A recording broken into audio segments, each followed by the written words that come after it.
Hi everyone, happy Meal Plan Monday. I am Stephanie Dreyer with the founder of stephaniedreyer.com, and that is where I help busy parents bring more ease and joy to their meal prep and their meal times.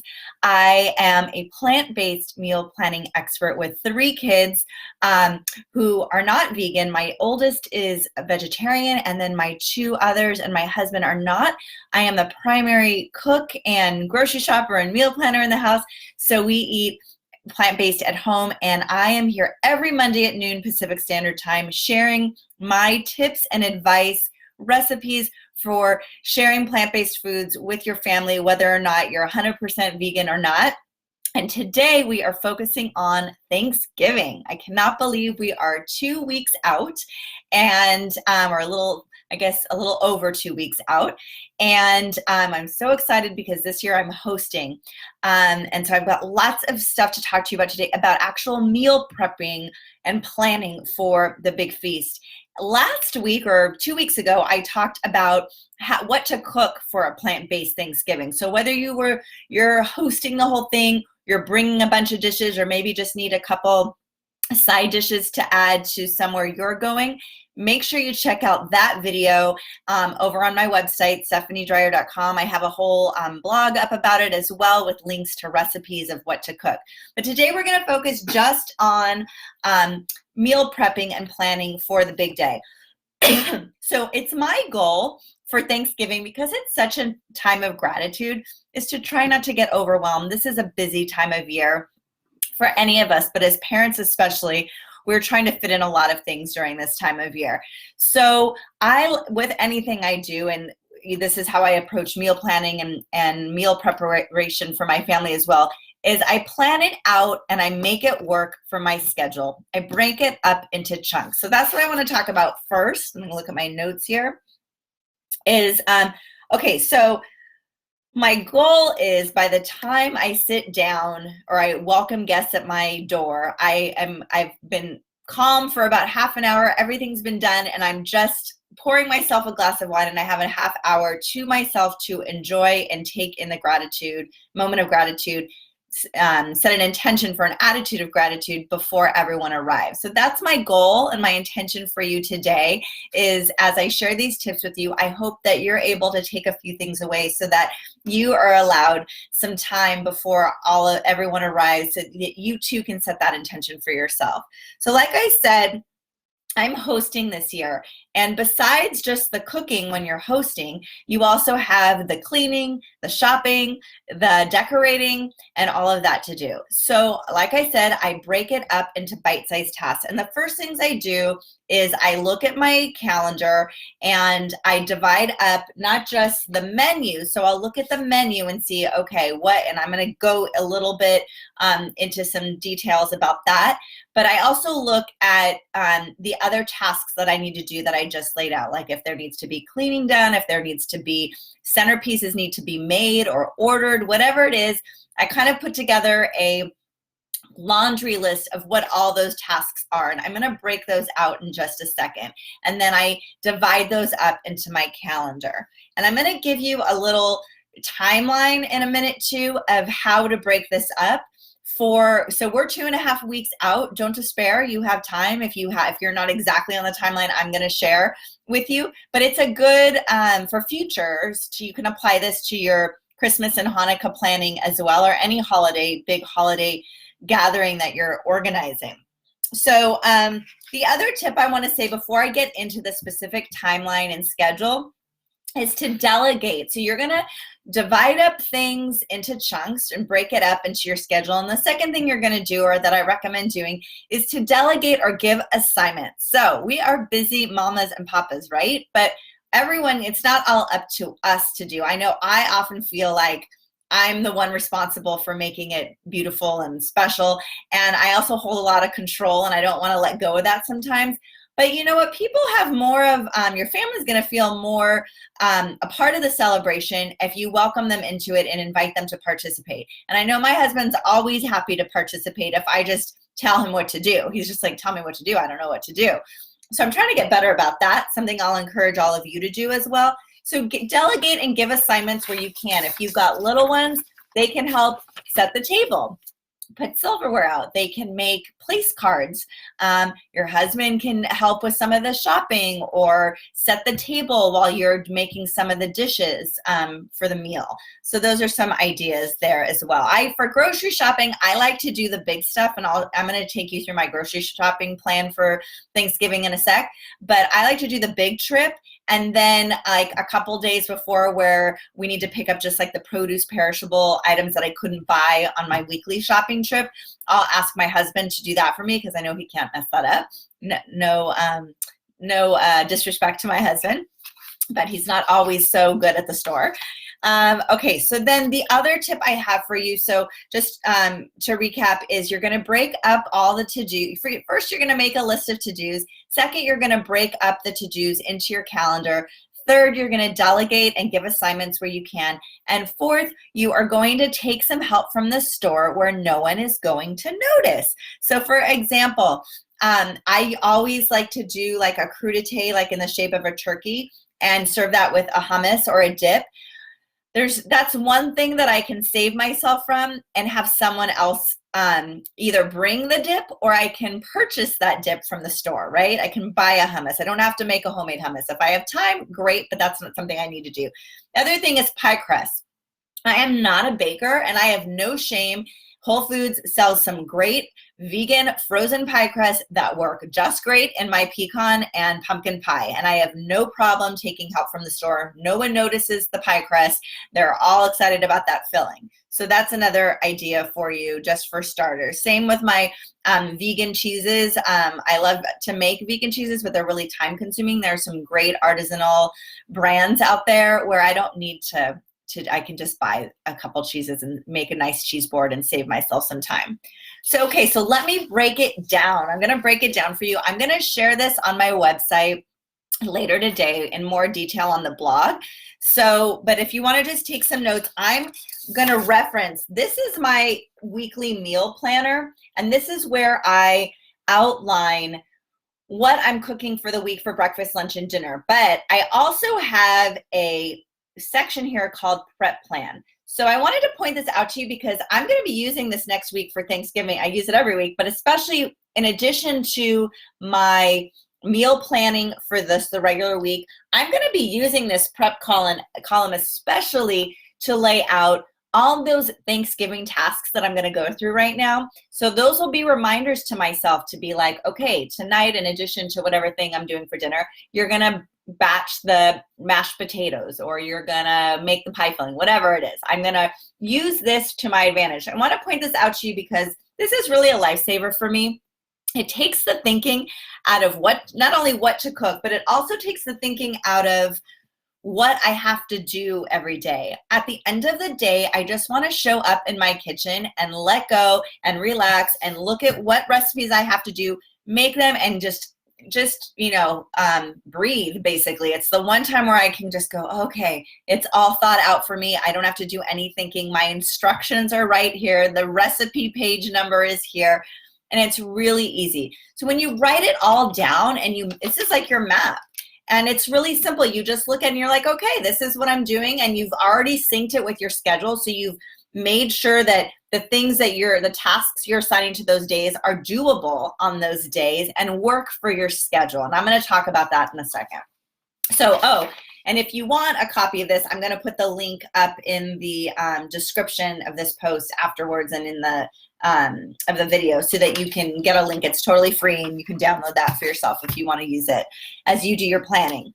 So, okay, so I'm going to go really give you an overview of the prep plan. This is how I break out my tasks. So I mentioned there's the menu to plan, the grocery shopping to do, the guests to confirm, the decorating of the table, and the cleaning of the house. Those are like my big things that I've got to do. So what I do, and let me start by saying this is a plan that I use because I start 3 to 4 weeks in advance. If you haven't started already, do not freak out. This is totally doable.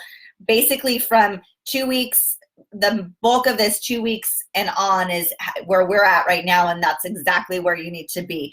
But I want to say that I sync it to my schedule. So I start 3 to 4 weeks in advance, most likely, knowing with the way my life is because I need that amount of time to make it work in my schedule. I know that if I start, like I was away this past weekend, so a lot of people might have been working on their menu last weekend. I wasn't going to be here. So I knew I had to do it 3 weeks in advance, if that makes sense. So I'm looking at my calendar. I'm looking at what I have going on during the week to know, okay, if I'm going to schedule grocery shopping on this day, do I have time that day to do it? Do I have time this day to go order the centerpieces or whatever it might be? So you really want to look at your schedule, set yourself up for success.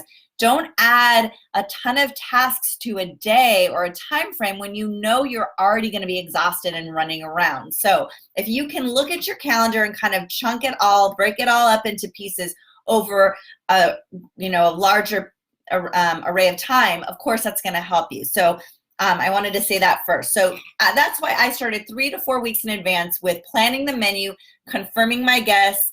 If anyone's going to be contributing to the meal, you get the menu nailed down, and so you have a clear picture of how many people you are hosting and what dishes you're going to be responsible for. So if you can get that done 3 to 4 weeks in advance, that's ideal. If you haven't started that, you're good. You still have over 2 weeks to do that. I suggest jumping on that this week and really nailing that down. It'll relieve a lot of stress and help you get organized for the rest of your prep. So 2 weeks in advance, so around this time, I would suggest kind of settling on the theme for your centerpieces, any dinnerware, etc. My mom is contributing the centerpieces this year, so she and I have already had conversations about what she's going to be doing, anything that she needs me to do or to provide for her for that. We also had some extra guests this year, so I needed to purchase extra china dinnerware for that occasion, so we already took care of that. So that kind of stuff, just kind of like surveying out anything that needs to be ordered. 2 weeks is usually a good time to make sure you have that so that you're not rushing or running around at the last minute trying to replace or stock anything. About a week in advance, make your shopping list and get everything you can except for the produce or things that are going to spoil. So I do my grocery shopping always on Thursday, I do my meal plan always on Thursdays, and I shop on Fridays. And I do a big batch cooking session on Sunday. So this week, of course, I'm going to be on Thursday I already have my Thanksgiving menu done. So I'll be planning my grocery list for the whole week, and I will be putting all those Thanksgiving items on there. And then when I go to the store on Friday of this week, I will stock up on all the stuff that I can that's not going to spoil. And then I will make a date for later in the week where I'll send my husband to stop probably on his way home from work, probably on Wednesday, to pick up those last minute items.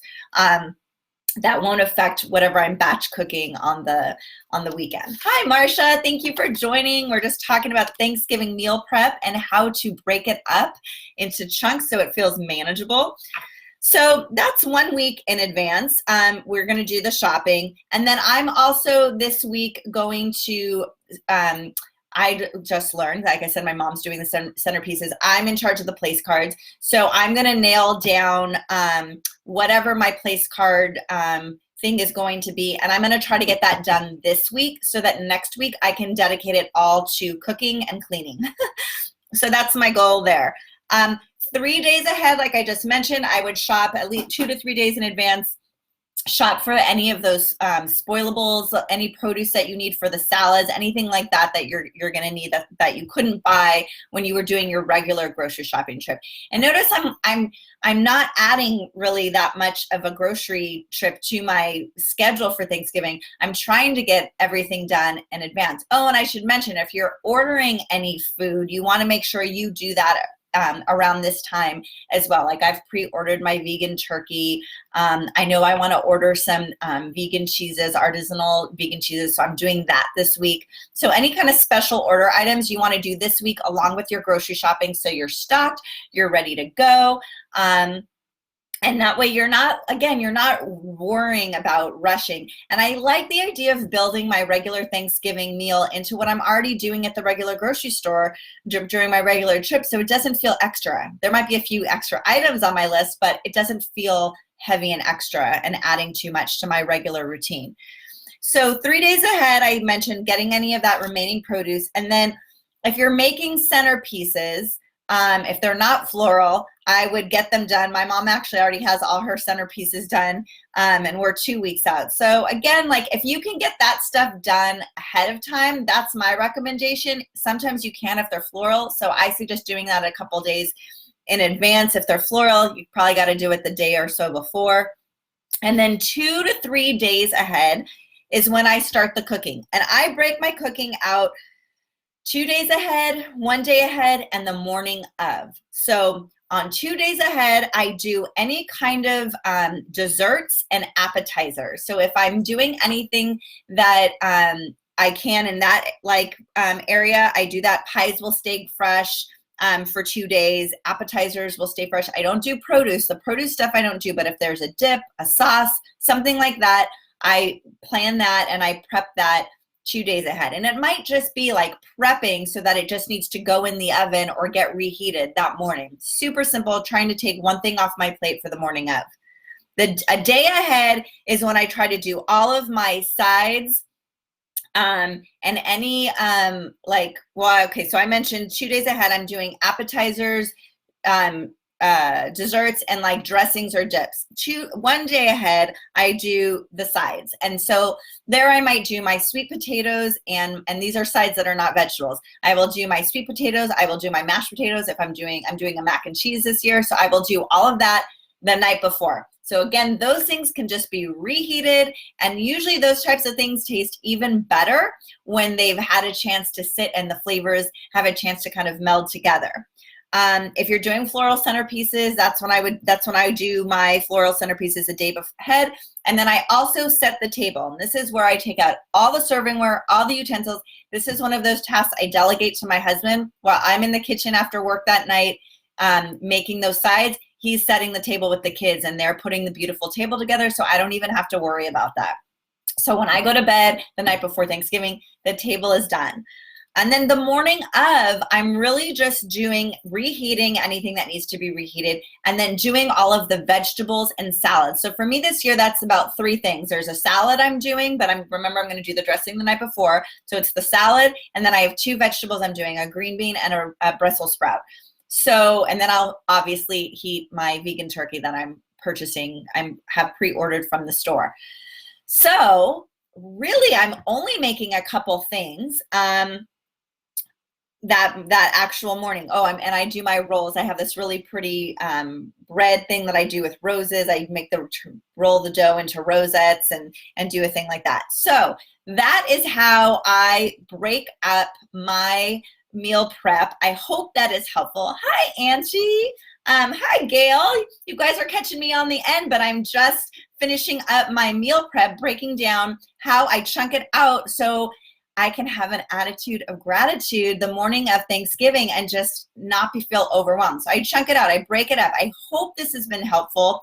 Again, if you want a copy of this planner where you can actually prep it out like I just went through and do it for yourself, I'm going to put the link in the description when the video is over. And I'm going to, over at my website, I'm going to have a blog up with all of this info laid out for you so you can see the timeline. Of course, make it work for you. Look at your schedule. That's my biggest tip. Look at your schedule and break out everything you have to do over 2 to 3 weeks if you can. We're at 2.5 weeks, so there's plenty of time so you don't feel overwhelmed. Set a date to do that grocery shopping. Set a date to make this day you're going to do the sides, this day you're going to do the veg, whatever it is, so that it doesn't feel so overwhelming. I think you'll find if you break it out like that, it's just a little extra every day. It doesn't feel so overwhelming. And then the last thing I wanted to say is, and I have it on this planner too, is I have a batch cook section, and on Sundays that's when I batch cook. This Sunday is going to be special Thanksgiving edition, so some of those things, like what I was saying, like 2 days ahead or 1 day ahead where I make my dressings and dips and things like that, I will do that this weekend. I will make the salad dressing for my chopped salad I'm going to serve. I will make any dips. Actually, I think I'm going to use some help from the store with my dips this year. But if anything that I was going to do that I can help myself prep ahead, I'll do on Sunday to get out of the way. So that's another tip too. If you have time the weekend before to prep some stuff, go for it. But again, just adding 1 or 2 things every night leading up can really reduce a lot of the work. And don't forget to ask for help. Your family is there, the kids, your partner, they're there to help. So you don't have to do it all. That's my biggest tip to myself, is to let go and let others help. Ask for help, ask for help. So thank you so much for watching. Again, if you want this, it'll be in my the description. You can get it free. And I wish you all a wonderful, wonderful Thanksgiving. I'm actually going to be live on Monday again. I'm not taking next week off, even though it's Thanksgiving week. As a reminder, I am here, excuse me, every Monday at noon Pacific Standard Time for Meal Plan Monday. And I share different meal plan strategies and tips. Sometimes I share recipes, all plant-based, to helping you live healthier and with more joy and ease. And so next week, since we're going to be moving into Thanksgiving week, I'm going to talk about what to do with all those Thanksgiving leftovers and some meal makeovers with some of those favorite foods that we have left over from Thanksgiving. I don't know about you, but my family always makes way too much food. I always think, oh, it's not going to be enough. And so I overcook and I have way too much food. So next week, I'm going to be talking about some creative, different ways you can serve those things up so it doesn't even look like what you had for Thanksgiving and you don't get sick of it. So tune in for that. And if you want to hear more specific tips about my meal plan, on Fridays, I go live on Instagram around noon Pacific Standard Time. And I share my actual meal plan that I'm serving my family for the following week. And I highlight some of the recipes I'm cooking, the cookbooks I'm using, and some of the tricks that I'm doing to save myself some work from some help from the store. So I hope you'll tune in for that. Thank you so much for watching, and I will see you next week. Have a great week. Bye.